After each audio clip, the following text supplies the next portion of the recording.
Hello students, पिछला हमारे जो लास्ट वीडियो है उस वहाँ तक हम चैप्टर 3 को कंप्लीट कर चुके हैं। हम डिफरेंशिएशन, इंटीग्रेशन और बहुत सारी चीज़ें हमने ख़त्म की हैं और काफ़ी सारे क्वेश्चंस भी किए हैं उनमें बीच बीच में हमने। तो पिछला क्वेश्चन था हमारा, पिछला जो हमारा वीडियो था, सॉरी, वो पिछला जो चैप्टर था हमारा वो था motion in a straight line. ठीक है, यानी कि पार्टिकल की मोशन जो है हर जगह पर स्ट्रेट लाइन में होती है। हमने उसमें क्या क्या डिस्कस किया, हमने डिस्टेंस के बारे में देखा, हमने डिस्टेंस देखी, डिस्प्लेसमेंट देखी, दोनों में अंतर देखे, वेलोसिटी क्या होती है ना, और एक्सेलरेशन क्या होता है, ठीक है, एवरेज वेलोसिटी, एवरेज एक्सेलरेशन क्या होता है, स्पीड क्या होती है, वेलोसिटी और स्पीड में क्या डिफरेंस होता है ये भी देखा है हमने। इंस्टेंटेनियस वेलोसिटी क्या होती है, इंस्टेंटेनियस एक्सेलरेशन क्या होता है, इक्वेशंस पढ़ी हुई है हमने, न्यूटन की इक्वेशन पढ़ी है तीनों, ठीक है, याद है ना। ये वाली X is equal to U plus A T वाली है ना, U square, B is equal to, sorry, एक थी हमारी S is equal to U T plus half A T square, X थी या एस थी, ठीक है। एक थी हमारी V square is equal to U square plus 2as वाली, है ना। तो ये काम हम कर चुके हैं, ये सारे काम हम कर चुके हैं, ये हम पढ़ चुके हैं, ठीक है। इसके अलावा हमने डिफरेंशिएशन को सीखा, डिफरेंशिएशन एक नई चीज़ थी। इंटीग्रेशन क्या होता है ये सीखा हमने, उन पर बेस्ड क्वेश्चन किए, बहुत सारे फॉर्मूले किए हमने, ठीक है। तो वो चीज़ें जो है वो सारा पार्टिकल जो है वो एक स्ट्रेट लाइन में मूव कर रहा है, मतलब वहाँ पे पार्टिकल की motion in a straight line है, कहीं पे भी प्लेन की बात नहीं हुई, ठीक है। लेकिन इस चैप्टर में हम बात करेंगे कि मोशन इन अ प्लेन, यानी कि पार्टिकल जब प्लेन में मोशन करेगा तो फिर क्या क्या नई चीज़ें हम सीखेंगे, समझ में आ गई। अब सबसे पहले तो हम ये समझने की कोशिश करेंगे कि मोशन इन अ प्लेन का मतलब क्या है। भाई पिछली बार हमने क्या कहा था कि पार्टिकल जो है वो एक लाइन में ही मूव कर रहा था, या तो वो ये लाइन थी, या वो ये लाइन थी, या वो ये लाइन थी, मतलब वो या तो एक्स में हो सकता है, या वो वाई में हो सकता है, या वो जेड में हो सकता है। क्या हो अगर पार्टिकल ना तो एक्स में जाए ना वाई में जाए, बल्कि इनके बीच में कहीं हो, पार्टिकल ऐसे मूव कर रहा है, तो क्या करोगे आप, ठीक है। या फिर कहोगे भाई पार्टिकल यहाँ मूव कर रहा हो, पार्टिकल यहाँ मूव कर रहा हो, समझ में आ रही बात आपको। तो पार्टिकल की मोशन एक एक्सिस या एक लाइन में ना हो करके दो लाइंस के बीच में कहीं हो, तो हम उसको क्या कहेंगे, पार्टिकल की मोशन एक प्लेन में हो रही है, ठीक है। समझ में आ रही बात आपको।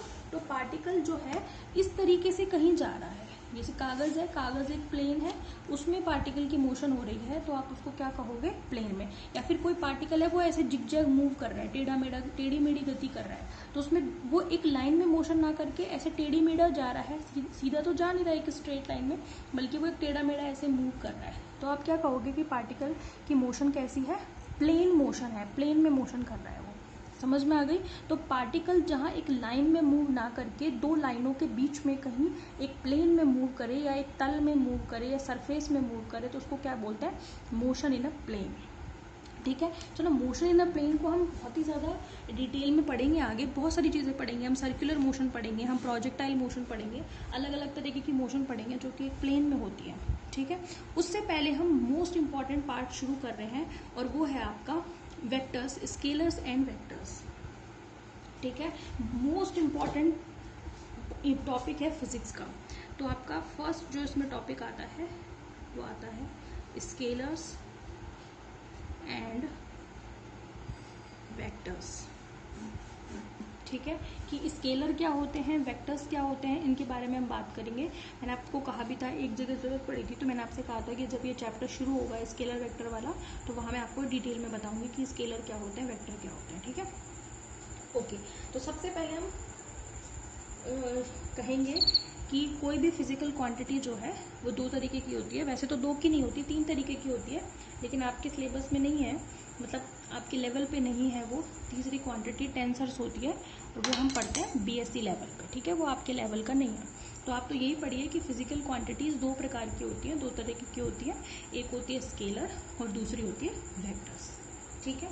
तो आप क्या कहोगे, all physical quantities can be classified in two categories, ठीक है। Number one scalar quantities, number two है आपकी वेक्टर क्वांटिटीज।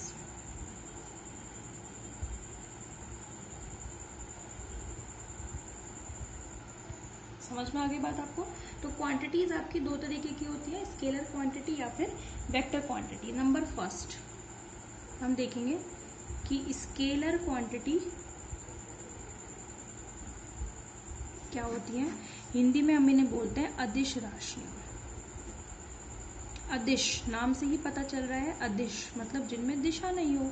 जहां पर भी वर्ड ए लग जाता है, आप हिंदी में पढ़ते होगे ना, ए जहां पे भी लग जाता है उसका मतलब नेगेटिव सेंस में होता है। ठीक है, दिश मतलब जिसकी दिशा है, लेकिन अदिश मतलब जिसकी दिशा नहीं है। ठीक है, तो नाम में ही पता चल रहा है कि इसकी डेफिनेशन क्या होगी। तो वो क्वांटिटीज जिनमें केवल मैग्नीट्यूड हो, जिनका केवल परिमाण हो, डायरेक्शन नहीं हो, मतलब जिनकी डायरेक्शन से कोई लेना देना ना हो, डायरेक्शन की जरूरत ही ना पड़ती हो, जिनमें वो क्वांटिटीज क्या कहलाती है, स्केलर क्वांटिटी। जैसे आपको समझ में आएगा एग्जाम्पल से, जैसे कि मास ठीक है, द्रव्यमान आपको पता है।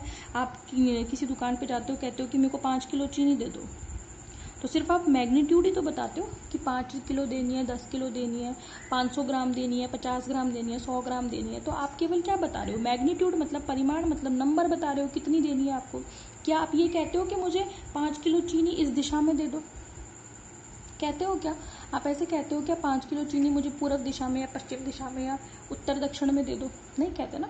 तो डायरेक्शन की तो ज़रूरत ही नहीं होती उसमें। तो वे क्वांटिटी ठीक है जिनमें केवल मैग्नीट्यूड हो, परिमाण हो, दिशा की जरूरत जिनमें ना पड़ती हो, वो क्या कहलाती हैं, स्केलर क्वांटिटी या फिर अदिश राशियाँ। ठीक है, तो आप क्या कहोगे इसमें, डेफिनेशन क्या कहोगे? आप कहोगे the physical quantities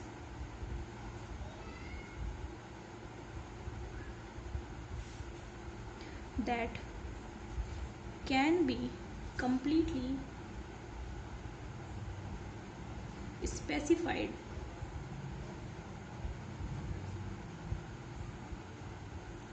by the magnitude and by the magnitude in proper unit। देखो ना, 5 के साथ मैंने यूनिट लगाई है ना, किलो लगाई है। In proper unit are called scalar quantities.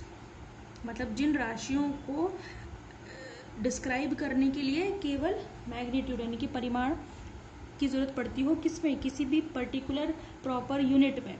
ठीक है, दिशा की कोई जरूरत ना पड़ती हो। ठीक है, तो हम ये भी कह सकते हैं to define this quantity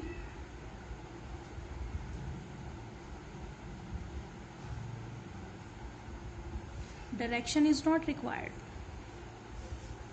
direction is not required यानी कि दिशा की कोई जरूरत नहीं पड़ती।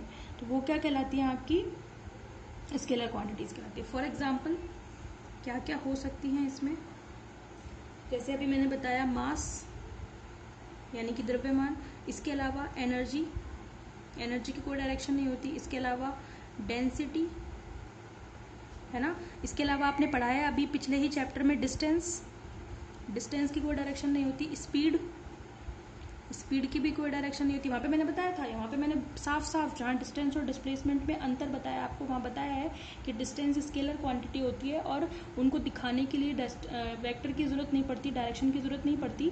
लेकिन जो डिस्प्लेसमेंट है वो डायरेक्शन वाली क्वांटिटी होती है, उसको वेक्टर क्वांटिटी कहते हैं। ठीक है, तो वहाँ पर मैंने बताया आपको। इसके अलावा प्रेशर और भी बता सकते हो आप। ठीक है, टाइम, टाइम की भी कोई डायरेक्शन नहीं होती है। टाइम बस आप बताते हो कि इतने सेकंड है, 1 घंटा है, 2 घंटा है। ठीक है, तो यूनिट बताते हो आप और पर्टिकुलर मैग्नीट्यूड बताते हो। इसके अलावा डायरेक्शन की कोई जरूरत नहीं पड़ती, तो वो क्या कहलाती है, स्केलर क्वांटिटी। ठीक है, नंबर दो है आपकी vector quantities.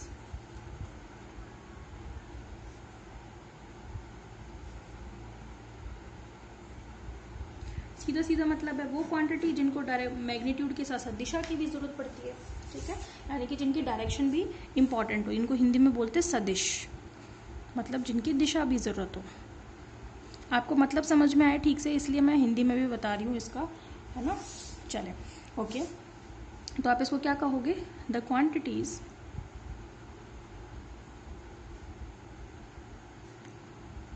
which are completely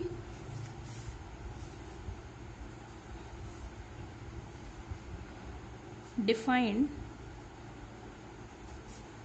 by magnitude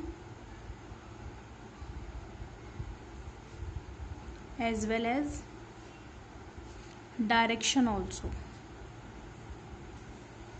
ठीक है। The quantities which are completely defined by magnitude as well as direction also are known as vector quantities, ठीक है।